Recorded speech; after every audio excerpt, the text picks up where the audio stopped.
বাবা, ওটা আপনার শেষ স্মৃতি বলে ওটা তো বাড়িতে আপনার আলমারির ভিতরে সযত্নে তুলে রেখে এসেছি। আপনি শান্ত হন। কিন্তু কণ্ঠস্বরটা থামল না। এবার সেটা পাল্টে গেল। সেটা আর নিবারণ বাবুর রইল না।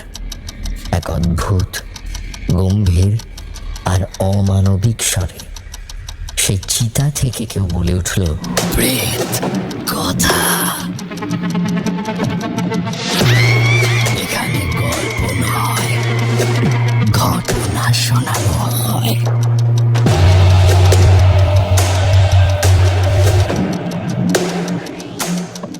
নমস্কার, সকলকে স্বাগত জানাচ্ছি প্রেত কথার 606 নম্বর এপিসোডে। আজকের এপিসোডে শুনবেন একটি বড় ঘটনা। আশা করছি আজকের এপিসোড আপনাদের সকলের খুব ভালো লাগবে। চলুন শুরু করা যাক আজকের ঘটনা। আপনার জীবনে যদি এমন কোনো ঘটনা থাকে যে ঘটনা আপনাকে ভয় পাইয়েছে, যে ঘটনা শুনে আপনি ভয় পেয়েছেন, আপনার কাছে রিয়েলিটি মানে বদলে গেছে, তাহলে পাঠিয়ে দিন আমাদেরকে আপনার জীবনে ঘটে যাওয়া কোনো সেরা সত্য ভৌতিক ঘটনা, অথবা আপনার শোনা কোনো সেরা সত্য ভৌতিক ঘটনা পাঠান prettkotha@gmail.com অথবা প্রেতকথার ফেসবুক পেজ ইনবক্সে লিখে পাঠিয়ে দিন ঘটনা। সমস্ত লিঙ্ক দেওয়া আছে ডিসক্রিপশন সেকশনে, সেখান থেকে আমাকে খুঁজে পাওয়া খুবই সহজ। শুক্রবার এবং রবিবারের রাত মানেই ভয় পাওয়ার রাত with Gourab. Hello Pretkotha family, আমি সায়ক। প্রথমেই আমি আপনাদের প্রত্যেককে এবং গৌরবকে অনেক অনেক ধন্যবাদ জানাতে চাই। 601 নম্বর এপিসোডে আমার পাঠানো মর্গের ঘটনাটিকে আপনারা যেভাবে আপন করে নিয়েছেন এবং যতটা ভালোবাসা দিয়েছেন, তা সত্যি আমার কাছে একটা প্রাপ্তি। সত্যি কথা বলতে, গত বেশ কিছুদিন ধরে আমার অফিসে প্রচণ্ড কাজের চাপ চলছে। সারাদিনের খাটুনির পর নতুন করে কিছু লেখার সময় বা এনার্জি বের করাটা প্রায় অসম্ভব হয়ে দাঁড়াচ্ছিল। কিন্তু আপনাদের এত সুন্দর সুন্দর প্রতিক্রিয়া আর ভালোবাসার কথা জানার পর আমি এতটা এক্সাইটেড হয়ে পড়েছিলাম যে কাজের শত চাপের মধ্যেও আমি আজ বাধ্য হলাম এই নতুন ঘটনাটা লিখতে বসতে। আপনাদের এই উৎসাহটাই আমাকে নতুন করে লেখার শক্তি জুগিয়েছে। আমি আশা করি আমার আগের ঘটনাগুলোর মতো আজকের এই ঘটনাটাকেও আপনারা ঠিক ততটাই ভালোবাসবেন এবং উপভোগ করবেন। চলুন এবার মূল ঘটনায় ফেরা যাক। আজকের ঘটনাটা ঘটেছিল আমারই এই বাড়ির একজনের সঙ্গে। আমার দাদুর দুইজন বড় দাদা ছিলেন। তাদের মধ্যে সব থেকে বড়জন ছিলেন শ্যামল দাদু। বহু বছর আগে এক অদ্ভুত রাতের অভিজ্ঞতা তার সাথে ঘটেছিল। একটা শ্মশানে একদল মানুষের মাঝে, আর এমন কিছু ঘটনা যার ব্যাখ্যা আজও স্পষ্ট নয়। অনেক বছর পর শ্যামল দাদু সেই রাতের ঘটনা তার নিজের নাতিকে বলেছিলেন। পরে সেই দাদার কাছ থেকে আমি প্রথম এই ঘটনাটা শুনি। ঘটনাটা শুনে আমার মনে হয়েছিল এটা শুধু একটা ভয়ের গল্প নয়, বরং একটা পারিবারিক স্মৃতি যা প্রজন্মের পর প্রজন্ম ধরে বয়ে চলেছে। এই ঘটনাটা আমার কাছে আরো বাস্তব মনে হওয়ার কয়েকটা কারণ আছে। প্রায় 25 বছর আগে যখন আমার নিজের দাদু মারা যান, তখন আমিও সেই একই শ্মশানে গিয়েছিলাম। তখনও সেখানে কোনো ইলেকট্রিক চুল্লি ছিল না, সবকিছুই হতো কাঠের চিতায়।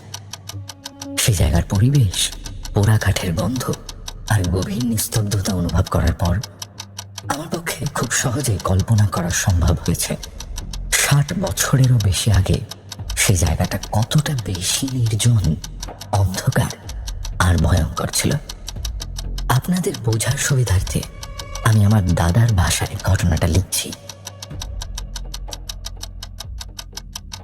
60 বছর আগের বর্তমান শহর বলতে যা বোঝায় তা ছিল হাতে গোনা কয়েকটা এলাকায় সীমাবদ্ধ। বাকিটা ছিল আমবাগান, জঙ্গল আর মাটির সরু রাস্তা। আমার দাদু শ্যামল তখন শক্ত সামর্থ্য যুবক।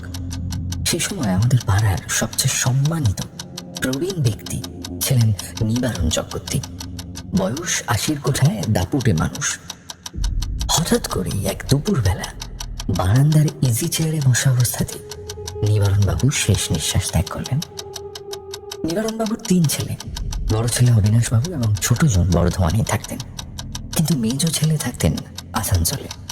সেখানে তিনি রেলে চাকরি করতেন। সে আমলে তো আর মোবাইল বা ফোন ছিল না। মেজ ছেলেকে খবর দিতে পাড়ার এক চটপটে ছেলেকে সাইকেল দিয়ে স্টেশনে পাঠানো হলো। সে প্যাসেঞ্জার ট্রেন ধরে আসানসোল গিয়ে নিবারণবাবুর মেজ ছেলেকে খবর দিল এবং তাকে নিয়ে আবার বিকেলের ট্রেনে বর্ধমান ফিরল। এই আসা যাওয়া আর মেজ ছেলেকে সঙ্গে নিয়ে ফিরতে ফিরতে আকাশে সন্ধ্যার ছায়া পড়তে শুরু করেছে। বাড়ির মেজ ছেলে না এলে তো আর শেষকৃত্য শুরু করা যায় না। নিবারণ বাবুর দেহটা খাটে শোয়ানো ছিল, কিন্তু তার ডান হাতের একটা আঙুল যেন বারবার থরথর করে কাঁপছিল। পাড়ার মহিলারা আতঙ্কিত হয়ে ফিসফিস করছিলেন, ওরে বুড়ো মানুষটা যেন কিছু বলতে চাইছে, কাউকে কি খুঁজছে? নিবারণবাবুর আধখোলা চোখ দুটো যেন দরজার দিকে স্থির হয়ে আটকে ছিল। তার এক আত্মীয়া কেঁদে উঠে বললেন, এ কি অলক্ষণে মরণ গো, প্রাণটা বেরিয়েও যেন বেরোচ্ছে না। কি এক মায়া বা তৃপ্তি নিয়ে মানুষটা পড়ে আছে। সব গুছিয়ে খাট কাঁধে তুলে যখন পাড়ার যুবকরা বল হরি হরি বল ধ্বনি দিল, তখন রাত প্রায় 8টা। দাদুও ছিলেন সেই খাটের এক কোণে। শহর থেকে বেশ খানিকটা দূরে একটা জনমানবহীন প্রান্তরে ছিল সেই শ্মশান। যাওয়ার রাস্তাটা ছিল বড় ভয়াবহ। দুপাশে ঘন জঙ্গল, মাঝে একটা সরু ইটের রাস্তা। দাদু সহ মোট 8 জন মিলে কাঁধে করে নিবারণ বাবুকে নিয়ে রওনা হলেন। দাদু বলতেন, সেদিন বাতাসটা যেন অন্যরকম ছিল। চারিদিকে কোনো ঝিঝি পোকার ডাক ছিল না, শুধু আমাদের পায়ের শব্দ আর বাঁশের ঘাটের ক্যাঁচক্যাঁচ আওয়াজ। শহরে তখন সবে 2-1টা ইলেকট্রিক পোস্ট বসেছে, কিন্তু শ্মশানের দিকে যত এগোচ্ছি ততই অন্ধকার যেন আমাদের গিলে খাচ্ছে। সবার হাতে একটা করে বাঁশের লাঠি, আর পুরো দলের জন্য ছিল মাত্র 2টো বড় হ্যারিকেন আর কয়েকটা টর্চ। আমরা যখন শ্মশানে পৌঁছলাম তখন রাত প্রায় 10টা। আজকের দিনে শ্মশানের মতো সেখানে কোনো পাঁচিল ছিল না, ছিল না কোনো গেট। চারিদিকে শুধু বড় বড় অশ্বত্থ আর বট গাছ, যাদের ডালপালাগুলো কঙ্কালের হাতের মতো অন্ধকারের দিকে ছড়িয়ে গেছে। মাঝে মাঝে শুধু শেয়ালের ডাক শোনা যাচ্ছিল। একটা কোণে ছিল একটা পুরনো কুয়ো, জল যেন কুচকুচে কালো অন্ধকারে ডুবে আছে। ওপরে ভাসছে পচা পাতা, জমে থাকা আবর্জনা। দেখে মনে হয় বহু বছর কেউ তার ধারে কাছেও যায়নি। শ্মশানের মাটিটা ছিল ছাই আর পোড়া কাঠ কয়লায় মাখামাখি। ইলেকট্রিক চুল্লি বা গ্যাস চুল্লির কোনো ধারণাই তখন সেখানে ছিল না। দাহের জন্য একপাশে গুছিয়ে রাখা ছিল বড় বড় শুকনো কাঠের গুঁড়ি আর ঘোঁটে। সেই পুরনো দিনের মতোই সরল আর গ্রাম্য আয়োজন। চিতা সাজানোর জন্য যখন কাঠ জড়ো করা হচ্ছে, তখন হঠাৎই একটা হাওয়া দিতে শুরু করলো। কিন্তু সেই সময় হাওয়ার কোনো আরাম ছিল না, বরং সেই হাওয়ায় মিশে ছিল একটা পচা আষ্টে গন্ধ। অথচ সেই সময় আমাদের আগে শ্মশানে আর কোনো মরা পোড়ানো হয়নি। দাদুর বন্ধু বিমল দাদু হঠাৎ করে চমকে উঠে বললেন, দেখ তো, নিবারণের মুখটা কি একটু হাঁ হয়ে গেছে? সবাই একসঙ্গে টর্চের আলো ফেলল। কাঁদতে থাকা আলোয় দেখা গেল সাদা কাপড়ে চোয়াল শক্ত করে বাঁধা থাকা সত্ত্বেও নিবারণ বাবুর মুখটা যেন ধীরে ধীরে ফাঁক হয়ে আসছে, যেন তিনি শেষবারের মতন কিছু বলতে চাইছেন। দৃশ্যটা দেখে দাদুর বুকের ভিতরটা হঠাৎ করে কেমন যেন সিঁটিয়ে গেল। ডোম বুড়োটা এক কোণে বসে বিড়ি টানছিল। অন্ধকারের মধ্যে বিড়ির আগুনটা লালচে হয়ে জ্বলজ্বল করছে। বুড়োটা বিড়বিড় করে বলল, আজ বড় অমাবস্যার রাত গো বাবুরা, চটপট আগুন দিয়ে কেটে পড়ুন। শরীরটা কিন্তু কেমন যেন অস্বাভাবিক ভারী ঠেকছে। তার গলায় এমন এক চাপা সতর্কতার সুর ছিল, যেন সে শুধু ওজনের কথাই বলছে না, আরো কিছু অনুভব করছে। রাত যত বাড়ছে, শ্মশানের নিস্তব্ধতা যেন ততটাই সশব্দ হয়ে উঠেছে। শ্মশানের সেই নিস্তব্ধতা যেন ক্রমশ আমাদের গিলে খেতে চাইছিল। নিবারণবাবুর নিথর দেহটা যখন কাঠের চিতার উপর শোয়ানো হলো, তখন রাত প্রায় 10:30। আর কোনো উপায় না পেয়ে শ্মশানের এক কোণে সেই পুরনো কুয়ো থেকে জল তুলে আনা হলো মুখাগ্নির জন্য। জলটা ছিল ঘোলাটে, আয়নার মতো কালো। দাদু খেয়াল করলেন কুয়োর কাছে যাওয়ার সময় বিমল দাদু কেমন যেন থতমত খেয়ে দাঁড়িয়ে পড়লেন। দাদু ফিসফিস করে জিজ্ঞাসা করলেন, কি হলো রে বিমল? বিমল দাদু কাঁপা গলায় উত্তর দিলেন, শ্যামল, বালতিটা যখনই কুয়ে ফেলাম না, মনে হলো নিচ থেকে যেন কেউ সেটা টেনে ধরলো। আর জলের ভিতর যেন কারোর মুখ দেখতে পেলাম।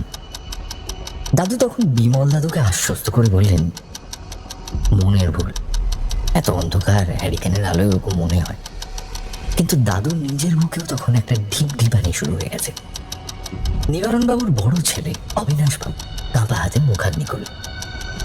সাধারণত শুকনো কাঠে আগুন দিলে তা দাউ দাউ করে জ্বলে ওঠার কথা, কিন্তু সেদিন ঘটল উল্টো। ঘি, ধুনো আর কর্পূর দেওয়া সত্ত্বেও আগুনটা যেন ঠিক মতো ধরছিল না। আগুনের শিখাগুলো কেমন নীলচে রঙের হয়ে যাচ্ছিল, আর চারদিকে একটা ভীষণ কটু গন্ধ ছড়িয়ে পড়ল, যা স্বাভাবিক মরা পোড়ার গন্ধের চেয়ে অনেক বেশি তীব্র। ডোমবুড়োটা দূরে এক গাছের নিচে বসেছিল। সে আবার হাঁক দিয়ে বলল, বাবুরা, মন দিয়ে ভগবানের নাম জপুন, বাতাস ভারী হয়ে আসছে। হঠাৎ করে দেখা গেল চিতার একদিকের কাঠগুলো নিজে থেকেই সরে যাচ্ছে। মনে হচ্ছিল যেন নিবারণবাবু চিতার উপর শুয়ে অস্বস্তিতে এপাশ ওপাশ করছেন, অথচ দেহটা তো শক্ত হয়ে যাওয়ার কথা। সবচেয়ে ভয়ঙ্কর অভিজ্ঞতাটা হলো তখন, যখন চিতার কাঠগুলো ঠিক করার জন্য দাদু আর হরেন দাদু একটা লম্বা বাঁশ দিয়ে দেহটাকে একটু সরাতে গেলেন। আগুন তখন ঠিক মতো ধরেনি, শুধু নিচের দিকটা দাউ দাউ করে চলছে। দাদু অবাক হয়ে টের পেলেন বাঁশটা যেন নরম মাংসে নয়, শক্ত পাথরের মতো কিছুতে একটা ঠেকছে। ঠেলেও দেহটা এক চুল ওখান থেকে নড়ল না। একটা মানুষের শরীর এত ভারী কি করে হতে পারে?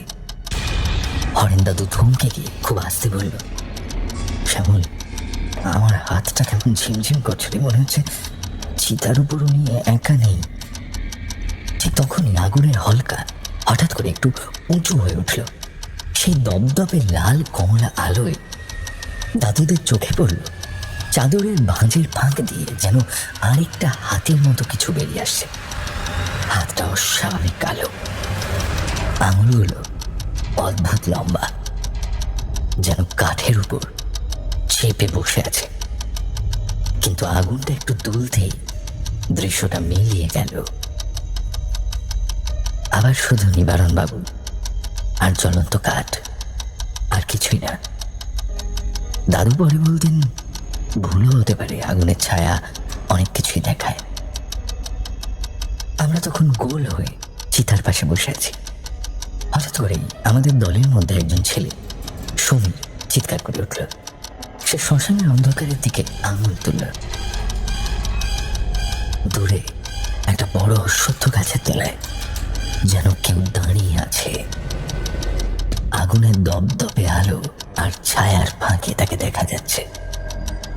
দীর্ঘকায় একটা অবয়ব, পরনে সাদা ধুতি, কিন্তু তার মুখটা যেন স্পষ্ট নয়, যেন অন্ধকারে গিলে ফেলেছে। যেখানে মাথা থাকার কথা সেখানে কেবল এক চওড়া কালো ফাঁকা ছায়া। আমরা সবাই পাথর হয়ে গেলাম। হ্যারিকেনের আলোটা কাঁপতে কাঁপতে হঠাৎ করে দপ করে নিভে গেল।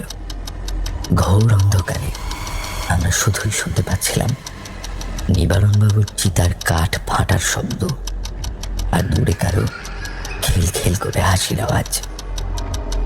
সে অন্ধকারেও দাদু পরিষ্কার দেখতে পেলেন চিতার আগুনে দাউ দাউ করে জ্বলতে থাকা নিবারণবাবুর সেই আধখোলা চোখ দুটো হঠাৎ পুরোটা খুলে গেছে, আর সেই চোখ দুটো পলকহীনভাবে তাকিয়ে আছে সরাসরি দাদুর দিকে। দাদুর মনে হলো নিবারণবাবু যেন চিতা থেকে উঠে বসতে চাইছেন। বিমলবাবু আর্তনাদ করে উঠলেন, পালিয়ে চল এখান থেকে, ওটা নিবারণবাবু নয়, ওটা অন্য কিছু। তার গলা ভেঙে গিয়েছিল। সে শব্দে কোনো সাহস ছিল না, ছিল এক আদিম আতঙ্ক, যেন বহুদিন ধরে চেপে রাখা কোনো ভয় হঠাৎ করে ফেটে বেরিয়ে আসতে চাইছে। তার চোখ মুখ বিস্ফারিত, মুখ একেবারে সাদা। তিনি এক পা পেছোতে গিয়েও থেমে গেলেন, কারণ সবাই জানত এই জায়গা থেকে পালানোর কথা ভাবাটাই ছিল সব থেকে বড় ভুল। আমরাও জানতাম অর্ধদগ্ধ মরা রেখে শ্মশান ছেড়ে যাওয়া মানে শুধু অপবিত্রতা নয়, এটা একটা আমন্ত্রণ। শাস্ত্র, লোককথা আর পাড়ার বুড়োদের মুখে শোনা ভয়ঙ্কর গল্প সব একসাথে আমাদের মনে গেঁথেছিল। এমন করলে যে অশুভ শক্তি জেগে ওঠে, তাকে আর সামলানো যায় না, এটা আমাদের মাথায় ছিল। আমাদের মাথায় ছিল যে তখন আর তারা মানুষের পিছু ছাড়ে না, তারা করে জীবনের শেষ অবধি। অন্ধকারের গ্রাস থেকে বাঁচতে কাপা হাতে দেশলাই ঢুকে আমরা নিভে যাওয়া হ্যারিকেন দুটো আবার জ্বালিয়ে নিলাম, আর একে অপরের কাছাকাছি ঘেঁষে চিতার চারপাশে গোল হয়ে বসলাম। চারপাশে অন্ধকার তখন যেন আরো ঘন হয়ে আমাদের দিকে এগিয়ে আসছিল। আগুনের আলো ক্ষীণ হয়ে এলে ছায়াগুলো অস্বাভাবিক লম্বা হয়ে উঠছিল, একটার উপর আরেকটা চেপে বসছিল। মনে হচ্ছিল শ্মশানটা আমাদের চারিদিকে ধীরে ধীরে গুটিয়ে আসছে, পালাবার সব রাস্তা বন্ধ করে দিচ্ছে।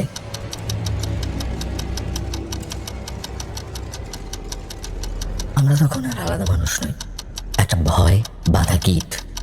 কেউ কাউকে ছেড়ে যাওয়ার সাহস পেল না। একে অপরের হাত ধরে শক্ত করে বসে পড়লাম গোল হয়ে চিতার চারপাশে। কারো হাত ঘামে ভিজে ঠান্ডা, কারো আঙুল পাথরের মতো শক্ত। কেউ নাম জপ করছে, কেউ ঠোঁট নড়াচ্ছে, কিন্তু কোনো শব্দ বেরোচ্ছে না। নিঃশ্বাসগুলো ভারী হয়ে উঠছিল। বুকের ভিতর এত জোরে শব্দ হচ্ছিল যে মনে হচ্ছিল পাশের লোকটা শুনে ফেলবে। রাত তখন বেশ গভীর, ভোরের আলো ফুটতে এখনো বহু দেরি। সময় যেন থমকে গেছে, ঘড়ির কাঁটা এগোচ্ছে না, আগুন ঠিক মতো জ্বলছে না, বাতাস নড়ছে না। শুধু মাঝে মাঝে চিতার কাঠ ফেটে যাওয়ার শব্দ আর দূরের অন্ধকার থেকে আসা অচেনা নড়াচড়ার আভাস। সেই মুহূর্তে আমরা বুঝে গিয়েছিলাম এই রাত সাধারণ কোনো রাত নয়, এটা এমন এক রাত যেটা আমাদের পরীক্ষা নেবে। কে থাকবে আর কে অন্ধকারের মধ্যে মিলিয়ে যাবে, তার ফয়সালা হবে এখানেই। রাত তখন কত বোঝার উপায় নেই। হাতের ঘড়িটা যেন শ্মশানে ঢোকার পর থেকেই বন্ধ হয়ে গিয়েছে। চারিদিকের অন্ধকারটা এমন নিরেট যে মনে হচ্ছিল হাত দিয়েও ছোঁয়া যায়। চিতার নীলচে আগুনটা একবার দপ করে জ্বলে উঠছে, আবার পরক্ষণেই নিভে যাওয়ার মতো ক্ষীণ হয়ে যাচ্ছে। আমরা তখন ভয়ে সিটিয়ে চিতার চারপাশে গোল হয়ে বসে আছি। দাদু মাঝে মধ্যেই নাম জপ করছেন। হঠাৎ করে আমাদের দলের একজন ছেলে পাঁচু বলে উঠল, শ্যামলদা, আমার খুব পেচ্ছাপ পেয়েছে, একটু ওদিকটা ঘুরে আসি। দাদু বারণ করেছিলেন, বলেন, একদম যাবি না পাঁচু, আমাদের সবাইকে একসাথে আগুনের পাশেই থাকতে হবে, এদিক ওদিক যাস না। কিন্তু পাঁচু যেন হিতাহিত জ্ঞান হারিয়ে ফেলেছিল। সে বলল, আমি আর দাঁড়াতে পারছি না, আমি একটুখানি ওদিকটায় যাই। এই বলে সে টর্চ জ্বেলে অন্ধকারের দিকে দ্রুত পা বাড়ালো। 10 মিনিট কেটে গেল, পাঁচু ফিরল না। 15 মিনিট পর আমরা লক্ষ্য করলাম পাঁচুর টর্চের আলোটা কুয়োর কাছে স্থির হয়ে আছে। দাদু ডাকলেন, পাঁচু, পাঁচু। কোনো উত্তর নেই। আমরা 4-5 জন হ্যারিকেনের আলো ফেলে সেদিকে এগোলাম। কুয়োর কাছে গিয়ে যা দেখলাম তাতে সবার রক্ত হিম হয়ে গেল। পাঁচুর টর্চটা মাটিতে পড়ে আছে, কিন্তু পাঁচু নেই। কুয়োর কালো জলের উপর হালকা একটা বাষ্প উঠছে, আর বালতিটা নিচে থেকে দড়ি ছেড়ে গভীরে পড়ে যাওয়ার শব্দ হলো। কিন্তু পাঁচু কোথাও নেই। ওইটুকু সময়ের মধ্যে একটা মানুষ কুকুরের মতো তো আর উবে যেতে পারে না। আমরা আতঙ্কিত হয়ে চিতার কাছে ফিরে এলাম। ঠিক সেই মুহূর্তে চিতার ভেতর থেকে একটা ঘরে আওয়াজ ভেসে এলো। মনে হলো যেন কেউ খুব কষ্ট করে শ্বাস টানছে। আমরা সবাই চিতার দিকে তাকালাম। নিবারণ বাবুর আধপোড়া দেহটা তখন যেন আগুনের উপর নড়ে উঠল। সেই শরীর থেকে একটা শব্দ বেরোচ্ছে, অস্পষ্ট, যেন অনেক দূর থেকে ভেসে আসা কোনো আর্তনাদ। দাদু কান পেতে শোনার চেষ্টা করলেন। হঠাৎ করে শব্দটা স্পষ্ট হলো। চিতার মধ্যে থেকে একটা ভাঙা কণ্ঠস্বর বলে উঠল, খোকা, মেজ খোকা, আমার পান খাওয়ার বাক্সটা কোথায় রাখলি? সবাই শিউরে উঠল। নিবারণবাবুর মেজ ছেলে তখন চিতার পাশেই থর থর করে কাঁপছিলেন। তিনি হাউ হাউ করে কেঁদে উঠে বললেন, বাবা, ওটা আপনার শেষ স্মৃতি বলে ওটা তো বাড়িতে আপনার আলমারির ভিতরেই সযত্নে তুলে রেখে এসেছি, আপনি শান্ত হন। কিন্তু কণ্ঠস্বরটা থামল না। এবার সেটা পাল্টে গেল। সেটা আর নিবারণবাবুর রইল না। এক অদ্ভুত গম্ভীর আর অমানবিক স্বরে সেই চিতা থেকে কেউ বলে উঠল, আজ কেউ ফিরবি না, সবাই এই জ্বলন্ত ছাইয়ের ভিতর চিরদিনের মতো মিশে যাবি। আমরা বুঝতে পারলাম আমাদের ঘিরে ফেলা হয়েছে। চিতার চারপাশের অন্ধকারে ছোট ছোট অনেকগুলো আগুনের গোলক বা আলিয়ার মতো জিনিস দেখা যেতে শুরু করলো। সেগুলো ধীরে ধীরে আমাদের দিকে এগিয়ে আসছে। বিমল দাদু হঠাৎ করে চিৎকার করে বললেন, শ্যামল দেখ, ডোমবড়োটা কোথায়? আমরা সেদিকে তাকালাম যেখানে ডোমটা বসেছিল। সেখানে কেউ নেই, শুধু তার বিড়ির অবশিষ্টাংশ তখনও দিক দিক করে চলছে। আর সেই জায়গায় মাটিতে পড়ে আছে একটা পুরনো হাড়ের মালা। দাদু তখন বুঝলেন এই শ্মশানটা সাধারণ কোনো শ্মশান নয়। এখানে প্রতিটা গাছ, প্রতিটা পাথর যেন আমাদের প্রাণ কেড়ে নেওয়ার জন্য ছটফট করছে। আমরা একে অপরের পিঠ ঠেকিয়ে চিতার চারপাশে দাঁড়িয়ে পড়লাম। ঠিক তখনই চিতার আগুনটা বিশাল আকার ধারণ করলো এবং একটা বিকট শব্দে ফেটে পড়ল। আর তখনই কয়েক মুহূর্তের জন্য আমরা সবাই অন্ধ হয়ে গিয়েছিলাম। আগুনের হলকা আর ধোঁয়ার চারপাশটা ঝাপসা হয়ে গিয়েছিল। দাদু দু হাতে চোখের উপরে যখন চিতার দিকে তাকালেন, তার শিরদাঁড়া দিয়ে একটা হিম শীতল স্রোত বয়ে গেল। চিতার কাঠগুলো তখনও জ্বলছে, কিন্তু তার উপর নিবারণবাবুর দেহটা নেই। একটা মানুষের আতপোড়া শরীরে কয়েক সেকেন্ডের মধ্যে কোথায় উধাও হয়ে যেতে পারে। ছোট ছেলে পাগলের মতো চিৎকার করতে শুরু করলেন, বাবা, বাবা কোথায় গেলেন? আমরা টর্চের আলো ফেলে খুঁজতে শুরু করলাম। চিতার ছাইগুলো যেন নিজেদের মধ্যে ঘুরপাক খাচ্ছে, ছোট ছোট ঘূর্ণিঝড়ের মতো। আমরা সবাই একসঙ্গে সেদিকে টর্চের আলো ফেললাম। আলো পড়তে স্পষ্ট দেখা গেল চিতার থেকে কয়েক হাত দূরে নিবারণবাবুর আধপোড়া দেহটা মাটিতে উপুড় হয়ে পড়ে আছে। দৃশ্যটা চোখে পড়তেই আমাদের ভিতর দিয়ে একটা শীতল স্রোত বয়ে গেল। কেউ কথা বলতে পারছিল না, শুধু নিঃশ্বাসের শব্দ আর চিতার আগুনে কাঠ ফাটার শব্দ শোনা যাচ্ছিল। ভয় থাকলেও সাহস জড়ো করে আমরা এগিয়ে গেলাম। ভারী সেই দেহটা আবার তুলে চিতার উপর শুয়ে দেওয়া হলো। তুলতে গিয়ে সবার হাতে অল্প বিস্তর পুড়ল। চামড়ায় জ্বালা ধরলেও কেউ হাত ছাড়েনি। মনে হচ্ছিল এই কাজটা শেষ না করলে যেন কিছুই শেষ হবে না। দেহটা তুলতে গিয়ে অবিনাশবাবু নিজেই নিবারণবাবুর একদিকের হাতটা ধরেছিলেন। দাদু খেয়াল করলেন অবিনাশবাবুর দুটো হাতই থরথর করে কাঁপছে। হঠাৎই তিনি আতঙ্কে চিৎকার করে উঠলেন, একটা ঝটকা মেরে হাতটা ছেড়ে দিলেন। দাদু জিজ্ঞাসা করলেন, কি হলো অবিনাশদা? অবিনাশবাবু ফ্যাকাশে মুখে নিজের হাতের তালুটার দিকে তাকিয়ে রইলেন। সেখানে আগুনের ছ্যাঁকা লাগেনি, কিন্তু একটা কালচে ছোপ পড়ে গেছে। তিনি ফিস ফিস করে বললেন, শ্যামল, আমি যখন বাবার হাতটা ধরলাম আমার মনে হলো সেটা কোনো মরা মানুষের হাত নয়। সেই হাতটাই আমার কবজিটা জোরে চেপে ধরলো, ঠিক যেভাবে ছোটবেলায় বাবা আমার হাত ধরে স্কুলে নিয়ে যেতেন, ঠিক সেভাবেই। অবিনাশবাবু ছিলেন অত্যন্ত ধীর স্থির মানুষ। কলকাতার এক নামী সরকারি অফিসে কাজ করতেন বলে তাঁর চিন্তাভাবনার ভিতটা ছিল যুক্তি আর বিজ্ঞানী গাধা। কিন্তু সেই যুক্তিবাদ কখনোই তার বাবার প্রতি অনাদরের জায়গা থেকে আসেনি। বরং তিনি বারবার চেষ্টা করেছিলেন নিজেকে আর বাকিদেরকে বোঝাতে যে বাবার এই মৃত্যুর পেছনে কোনো অশুভতা নেই, যেন নিবারণবাবুর স্মৃতিটাকে ভয়ঙ্কর কিছুর সাথে জুড়ে না ফেলা হয়। শ্মশানে যাওয়ার পথে তিনি শান্ত গলায় বলেছিলেন, শ্যামল, তোমরা এসব কি আবল তাবল ভাবছো? বাবা অনেক বয়স পর্যন্ত বেঁচেছেন। মানুষের শরীর মৃত্যুর পর কেবল একটা জড় পদার্থ হয়ে যায়। মুখটা হা হয়ে যাওয়া বা শরীরের ওজন বেড়ে যাওয়া এগুলো সব বায়ুর কারসাজি, স্নায়ুর শেষ সংকোচন। এতে বাবাকে নিয়ে ভয়ের কিছু নেই। কিন্তু শ্মশানে সেই পুরনো কুয়োর পাড়ে পাঁচুর অদৃশ্য হয়ে যাওয়া, আর তার ঠিক পরেই চিতার উপর থেকে বাবার দেহটা উধাও হয়ে যাওয়া, এই ঘটনায় অবিনাশবাবুর সেই সুগভীর যুক্তিবাদী মন যেন তাসের ঘরের মতো ভেঙে পড়ল। তিনি আর বিজ্ঞান খুঁজে পেলেন না, হিসেব মেলাতে পারলেন না।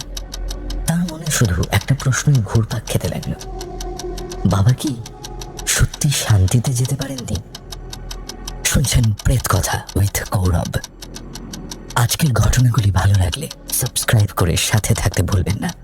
কমেন্ট করে জানাবেন কেমন লাগছে আজকের এপিসোড। কোন ঘটনাটিকে 10-এর মধ্যে কত রেটিং দেবেন ভয়ের নিরিখে। এপিসোডটিকে লাইক করে এবং বন্ধুদের সঙ্গে শেয়ার করে প্রেত কথা পরিবারের অংশ হয়ে উঠুন। সেই মুহূর্তে অবিনাশবাবু আর একজন সরকারি অফিসার নন, একজন যুক্তিবাদী মানুষও নন। তিনি শুধু একজন ছেলে, যে ভেঙে পড়া বুক নিয়ে অন্ধকারের মধ্যে বাবার ছায়া খুঁজে বেড়াচ্ছেন। আগুনের শিখা তখন অবিনাশবাবুর মুখের উপর এক অদ্ভুত নাচানাচি করছে। অবিনাশবাবু চিতার খুব কাছে গিয়ে দাঁড়ালেন। তার চোখে মুখে তখন আর কোনো ভয় নেই, বরং এক গভীর বিষাদ আর মায়া। তিনি আগুনের উত্তাপ উপেক্ষা করে চিতার উপর ঝুঁকে পড়লেন। আমরা ভাবলাম তিনি হয়তো শেষবারের মতন বাবাকে প্রণাম করছেন, কিন্তু হঠাৎ তিনি বলে উঠলেন, বাবা, তুমি মেজোকে কেন খুঁজছ? আমি তো তোমার বড় খোকা, আমি পাশে আছি, তুমি ওকে ছেড়ে দাও। অবিনাশবাবু হঠাৎ করেই আমাদের দল ছেড়ে সেই পুরনো অশ্বত্থ গাছটার দিকে হাঁটতে শুরু করলেন। দাদু ডাকলেন, অবিনাশদা কোথায় যাচ্ছেন? আগুনের পাশ থেকে নড়বেন না। অবিনাশবাবু না ফিরেই বললেন, বাবা ওখানে দাঁড়িয়ে আছেন শ্যামল, দেখ, বাবা আমাকে একটা কথা বলতে চাইছে, আমার বোধহয় দেরি হয়ে গেছে। আমরা টর্চের আলো ফেললাম গাছের উপর। সেখানে কেউ নেই, শুধু ডালপালার ছায়াগুলো সাপের মতো দুলছে। কিন্তু অবিনাশবাবু যেন কোনো এক সম্মোহনে আচ্ছন্ন হয়ে তরতর করে এগোতে লাগলেন। ঠিক তখনই সেই ডোম বুড়োটা যে এতক্ষণ উধাও ছিল, হঠাৎ করে অন্ধকারের ভিতর থেকে ঝোপঝাড় ঠেলে বেরিয়ে এলো। তার হাতে একটা পুরনো লোহার শিকল। সে কর্কশ গলায় চিৎকার করে উঠল, বাবু ধরুন ওকে, ও যদি ওই গাছের ছায়ায় একবার ঢুকে পড়ে তবে ও আর থাকবে না, ধরুন ওকে। দাদু আর সুমির দাদু দৌড়ে গিয়ে অবিনাশবাবুকে জাপটে ধরলেন, কিন্তু অবিনাশবাবুর গায়ে তখন অসুরের বল। তিনি আমাদের দুজনকে ধাক্কা দিয়ে ছিটকে ফেলে দিলেন। দাদু দেখলেন অবিনাশবাবুর চোখ দুটো এখন সম্পূর্ণ কালো হয়ে গেছে, কোনো মণি নেই, কোনো সাদা অংশ নেই।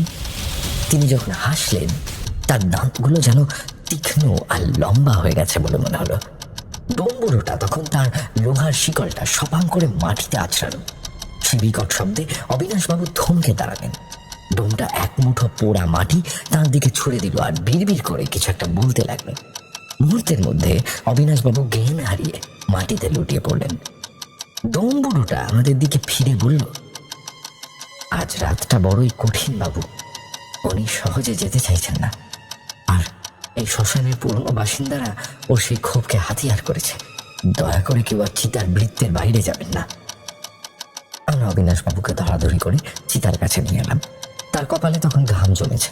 দাদু ডোমবুড়োর দিকে তাকিয়ে হঠাৎ করে অস্বস্তি বোধ করলেন। হ্যারিকেনের আলোয় তার মুখ আর শরীর দেখা যাচ্ছে, কিন্তু পা দুটো কেমন যেন ছায়ায় ডুবে আছে। ঠিক কোথায় দাঁড়িয়ে আছে বোঝা যাচ্ছে না, কিন্তু সেই মুহূর্তে ওই ডোমই ছিল আমাদের একমাত্র রক্ষক। চিতার পাশে সেই হারিম করা মুহূর্তগুলো যখন কাটছিল, তখন আমাদের কারো মনেই সময়ের কোনো হিসেব ছিল না। এক অদ্ভুত ভারী স্তব্ধতা নেমে এলো। দাদু খেয়াল করলেন চিতার আগুনটা এবার আর স্বাভাবিকভাবে চলছে না। আগুনের শিখাগুলো যেন কোনো অদৃশ্য দেওয়ালে ধাক্কা খেয়ে নিচের দিকে নেমে যাচ্ছে।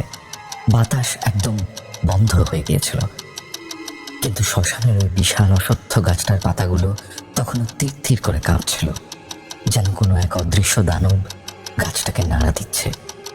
মেজ ছেলে, যিনি আসানসোল থেকে আজই ফিরেছেন, তার অবস্থা সবচেয়ে শোচনীয়।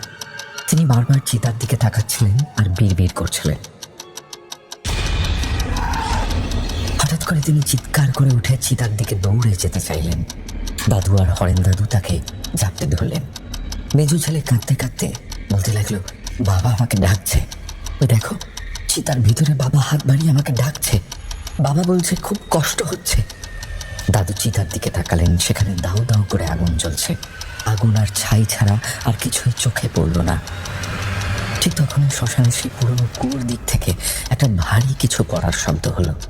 মনে হলো যেন বড় কোনো পাথরের চাই জলের গভীরে তলিয়ে গেল। আমরা সবাই সেদিকে তাকালাম।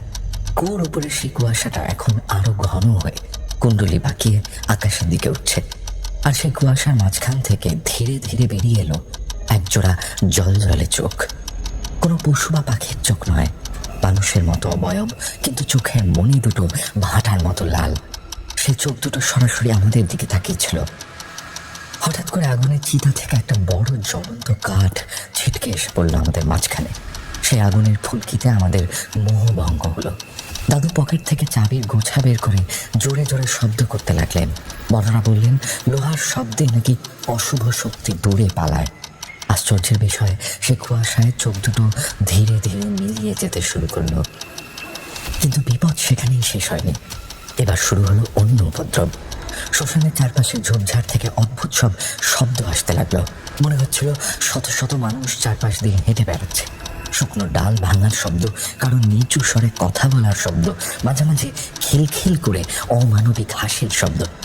আমাদের দলের সবচেয়ে সাহসী ছেলে ছিল সমীর। সমীরও এবার কাঁদতে শুরু করলো। সে ফিস ফিস করে বলল, শ্যামলদা, ওরা আমাদের ঘিরে ফেলেছে। এমন সময় পাঁচুর আর্তনাদ শুনে আমরা উপরের দিকে টর্চ ফেললাম। টর্চের সরু আলোয় দেখা গেল গাছের একটা মোটা ডালে পাঁচু উল্টো হয়ে ঝুলে আছে। ওর পা দুটো ডালের সাথে পেঁচানো, মাথাটা নিচের দিকে ঝুলছে। ওর চোখ দুটো সাদা হয়ে গেছে। হরেন দাদু চিৎকার করে বললেন, পাঁচু তুই ওখানে গেলি কি করে? হাত ধর, নামার চেষ্টা কর।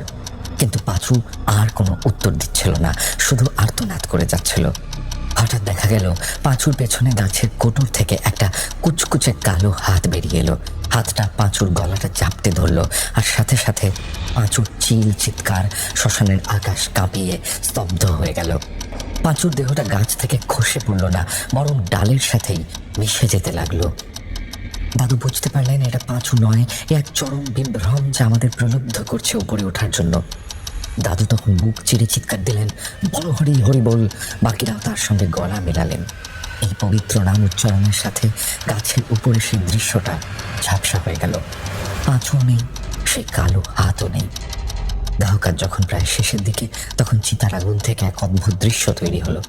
আগুনের ধোঁয়াগুলো কুয়াশার মতো জমাট বেঁধে নিবারণ বাবুর একটা বিশাল অবয়ব তৈরি করলো।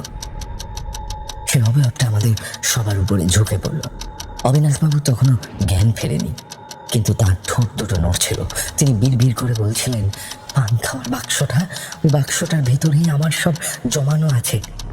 দাদু বুঝলেন নিবারণবাবু কোনো এক গোপন কথা বা সম্পত্তির কথা বলতে চেয়েছিলেন, যা তিনি মেজ ছেলেকে বলতে চেয়েছিলেন, আর তার এই অতৃপ্তি তাকে এই শ্মশানের মায়ায় আটকে রেখেছে।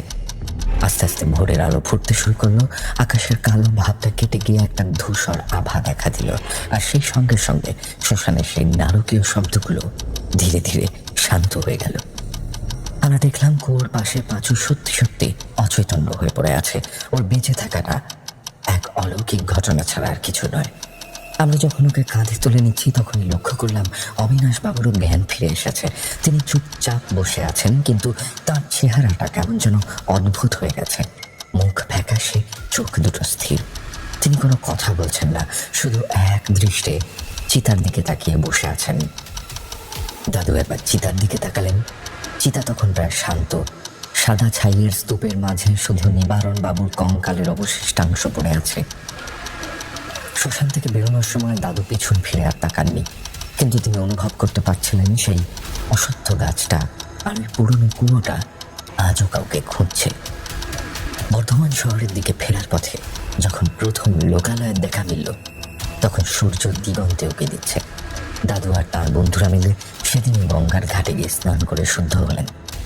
মেজ ছেলে আসানসোলে ফেরার সময় শুধু একবার দাদুকে জড়িয়ে ধরে বলেছিলেন, শ্যামলদা, সকালে শ্মশান থেকে ফিরে বাবার আলমারি খুলে পান খাওয়ার বাক্সটা আমি বের করেছিলাম। ভেবেছিলাম ওর ভিতরে হয়তো জমানো সোনা দানা কিছু আছে, কিন্তু তা ছিল না। বাক্সটার একদম নিচের খোপে ভাঁজ করা বাবার একটা চিঠি ছিল, যাতে বাবা লিখেছিলেন যে পরিবারের একতাটাই আসল সম্পত্তি। কিন্তু সেই রাতের ভয় তাদের জীবন থেকে কোনো দিন মুছে যায়নি। অবিনাশবাবুর হাতের তালুতে সেই কালচে ছাপটা আজও রয়ে গিয়েছিল। দাদু তার শেষ দিন পর্যন্ত রাত্রিবেলা একা ঘরের বাইরে যেতেন না। আর ওই শ্মশানের রাস্তা তো বহুকাল আগেই মারানো ছেড়ে দিয়েছিলেন। দাদু বলতেন, সবকিছুর উত্তর বিজ্ঞানে থাকে না। সেই রাতে নিবারণবাবু আমাদের শুধু ভয় দেখাননি, তিনি বুঝিয়ে দিয়েছিলেন এই পৃথিবীর সবটা মানুষের নয়, কিছু জায়গা অন্য কারোর জন্যও বরাদ্দ থাকে।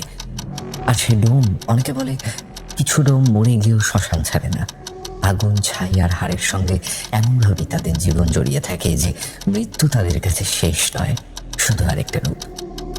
জীবিত অবস্থায় তারা যাতে দেহ শেষ যাত্রায় পৌঁছে দেয়, মৃত্যুর পরেও নাকি সেই দায়িত্ব ছেড়ে যেতে পারে না। সে রাতে ডোমটার দিকে তাকিয়েও আমার ঠিক তাই মনে হচ্ছিল। মানুষটার চোখে ক্লান্তি ছিল না, ছিল না বয়সের ভার। এই ছিল আজকের ঘটনা। এতক্ষণ ধৈর্য ধরে ঘটনাটি শোনার জন্য প্রেতকথা পরিবারের প্রত্যেকটি সদস্যকে এবং বিশেষ করে গৌরবকে জানাই অসংখ্য ধন্যবাদ। ছোটবেলা থেকেই প্যারানর্মাল বিষয়ের প্রতি আমার একটা অদ্ভুত রকমের টান আছে। ভৌতিক ঘটনার ব্যাপারে আমি বলতে গেলে একেবারে লিচের মতো। যেখানে এই ধরনের কোনো ঘটনার কথা শুনেছি, একেবারে খুঁটিয়ে না জানা পর্যন্ত আমার শান্তি হতো না। মানুষের মুখে শোনা ধরনের ঘটনাগুলো আমি ভীষণ আগ্রহ নিয়ে নিজের কাছে সংগ্রহ করে রাখতে ভালোবাসি। এই প্রবল আগ্রহের কারণেই আমার ঝুলিতে আত্মীয় স্বজন এবং পরিচিতদের মুখে শোনা এরকম আরও বেশ কিছু ভয়ঙ্কর সত্য ঘটনা রয়েছে।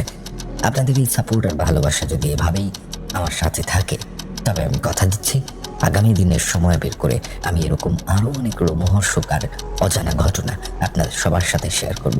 সবাই খুব ভালো থাকবেন, ভয় পেতে থাকবেন। শুভরাত্রি। শুক্রবার এবং রবিবারের রাত মানেই ভয় পাওয়ার রাত উইথ গৌরব। আজকের মতো এপিসোড এখানে শেষ করছি। আশা করছি আজকের এপিসোড আপনাদের সকলের খুব ভালো লেগেছে। আমাদেরকে ঘটনা পাঠাতে থাকুন। প্রত্যেক শুক্রবার এবং রবিবার ঠিক রাত 10টার সময় প্রেতকথার অফিসিয়াল ইউটিউব চ্যানেল এবং রাত 11টায় স্পটিফাইতে প্রেতকথার এপিসোড আসতে থাকে। এখানে গল্প নয়, ঘটনা শোনানো হয়।